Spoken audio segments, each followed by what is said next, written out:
Notamment des tentatives multiples de coups d'État, bien avant Nicolas Sarkozy, pour assassiner et renverser Mouammar Kadhafi, le guide libyen. D'ailleurs, il y a une affaire qui est complètement oubliée aujourd'hui, c'est on a tellement voulu tuer Kadhafi qu'en 1980, on a tenté d'abattre son avion. Donc il y a un chasseur français qui est parti de la base de Solenzara en Corse et qui a tiré sur l'avion de Kadhafi, sauf que c'était pas l'avion de Kadhafi, c'était un avion de ligne italien qui se rendait en Sicile et l'avion a été abattu, détruit, il y a eu plus de 80 morts.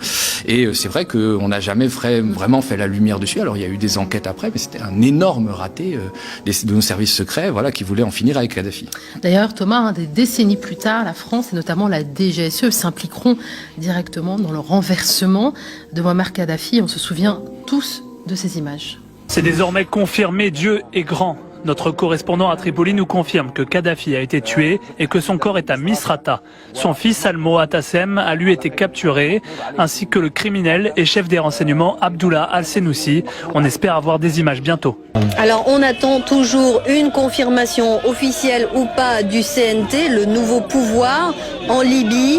Mouammar Kadhafi était né dans cette ville de Sirte. Sirte, sa ville natale, ce serait donc là protégé par un dernier carré de fidèles que l'ancien guide libyen aurait trouvé refuge.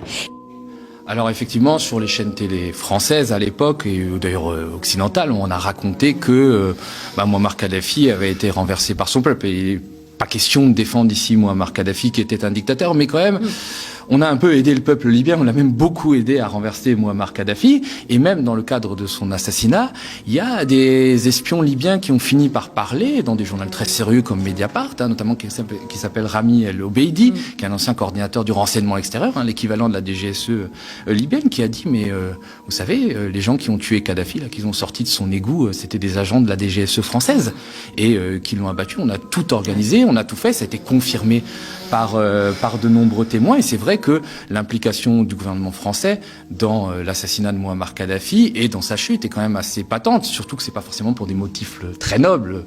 C'est pas parce que Mouammar Kadhafi était un dictateur qu'on allait le renverser. Il y a quand même cette suspicion du financement de la campagne présidentielle de Nicolas Sarkozy en 2007 qui reste, et que Nicolas Sarkozy aurait voulu se débarrasser d'un mécène qui menaçait un peu de balancer. D'ailleurs, on allait beaucoup plus loin. C'est que non seulement on s'est débarrassé de Kadhafi, mais à un moment, on a envoyé le service action de la DGSE, donc les commandos de la DGSE, essayer de se débarrasser de Saif al-Islam, qui était le fils de Kadhafi, qui est un peu le successeur de Kadhafi, qui, on se souvient à l'époque, était très médiatique. Donc on a envoyé un commando le liquider, sauf que, pas de chance, ils sont tombés sur un autre commando russe, celui-là qui était venu l'exfiltrer. Il y a eu même des affrontements entre les commandos, des commandos français, et il y a eu 3 morts parmi ces commandos français. Il y a eu vraiment un rôle catastrophique de la DGSE, parce qu'évidemment, au-delà de la chute de Kadhafi, que pas beaucoup de monde regrette, il y a eu la déstabilisation d'un pays, la Libye. On a fait absolument n'importe quoi pour, en fait, cette petite guéguerre privée qu'a menée Nicolas Sarkozy.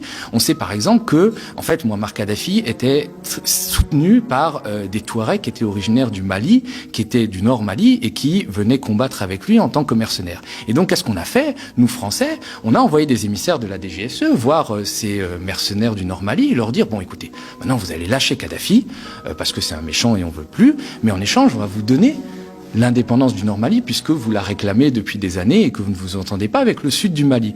Qu'est-ce qui s'est passé quand Kadhafi est tombé? Les arsenaux d'armes libyens ont été ouverts, ces mercenaires-là sont repartis avec leurs armes au nord Mali, sauf qu'ils ne sont pas repartis tout seuls, puisqu'entre-temps il y avait des djihadistes qui s'étaient infiltrés, et tout ça a donné l'arrivée de Al-Qaïda et de l'État islamique plus tard au Mali, et le terrorisme qui s'est répandu à travers le Sahel. Donc forcément, des fois, on va dire, notre renseignement extérieur a manqué sérieusement de jugeote.